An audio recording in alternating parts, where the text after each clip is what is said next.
So here's the deal about the streaming wars.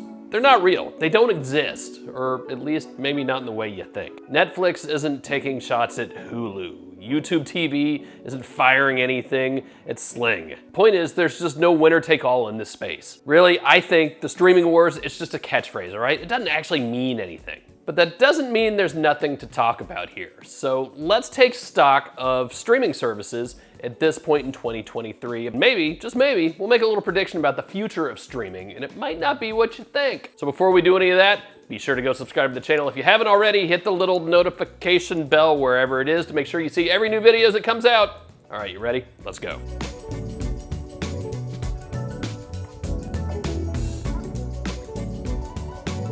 So let's start with what I call live streaming services here in the US. And basically it's your streaming version of cable or satellite, all right? Now there really only are two things I think you need to know here. First is, does it have the channels you want? And second is, does it have a price that you don't mind? Now, yes, everybody always wants to pay less, let's just stipulate that. But you gotta marry those things up, right? Does it have the channels you want, and is the price all right with you? Now the undisputed leader in this space is YouTube TV. It has more than 5 million paid subscribers as of about the middle of 2022, and that's the last time they actually gave us numbers. Google doesn't really update us very often on that. It still really only has one base plan, and that price is increased up to about $73 a month plus tax. For that though, you get more than 100 channels, you get your local broadcast affiliates, you get a whole bunch of optional add-ons that get you even more channels in premiums and movies and stuff like that. There's also an option for 4K if you don't mind spending a little more money too. Plus you can share it with up to 5 other people in your household, which is cool, and there's unlimited recording. And a big deal with YouTube TV now is that starting in the fall, it's gonna be the only place you can get NFL Sunday Ticket. Okay, YouTube proper along with YouTube TV, but you get the point, right? It's no longer on DirecTV. YouTube TV is gonna be the way a lot of people are paying several $100s a year to watch pretty much any NFL game they want. Now next up in the hierarchy is Hulu with Live TV. It has about 4.5 million subscribers as of the end of 2022. And the price is comparable to YouTube TV. It's actually a little bit less, but you also get fewer channels. It has a whole bunch of the same optional add-ons and unlimited recording, so that's good. You just wanna make sure that one or the other has all the channels you need. And there's some overlap, but they do have different slates. Plus, this is a big ace up Hulu's sleeve. If you get Hulu with Live TV, you also get the full Disney bundle. So you also get ESPN Plus and Disney Plus, and that's a really, really tough deal to beat. Now the number 3 service is Sling TV, and it's hovered at about 2.5 million subscribers for a whole bunch of years now. It really hadn't gotten any bigger than that. It really hadn't gotten any lower than that. A Sling is what you would call as close as you can get to a la carte as there is.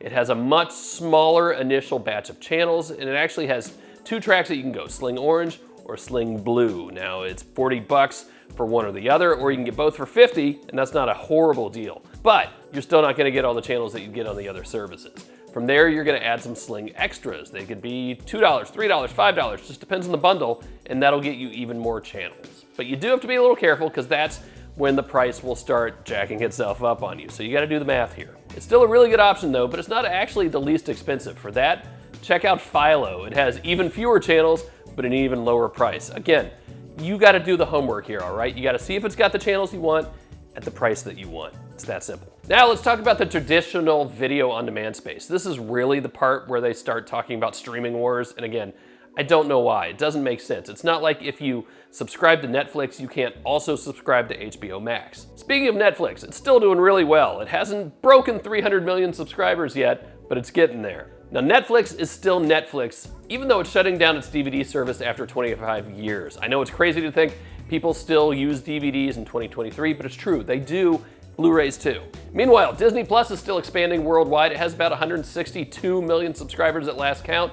Now that's still way under Netflix's 232 million, but it's getting there and it still has room to grow. Same is also true for Paramount Plus. It is spreading worldwide thanks to things like the entire Star Trek universe, everything Taylor Sheridan, like 1883, and what's that little series? Oh, Yellowstone, you might have heard of that. The new Mayor of Kingstown, the new Tulsa King, whole bunch of stuff there. And that's including all the other Paramount content like movies and CBS and all those series and things like that. Plus you'll find some live sports here, which is interesting and leads us into the next one. Now Apple TV Plus is getting really interesting. First, it's still a premium service, almost like the old HBO, right? You get some really good series and movies on there, and that's cool. But Apple TV Plus is going even deeper into live sports.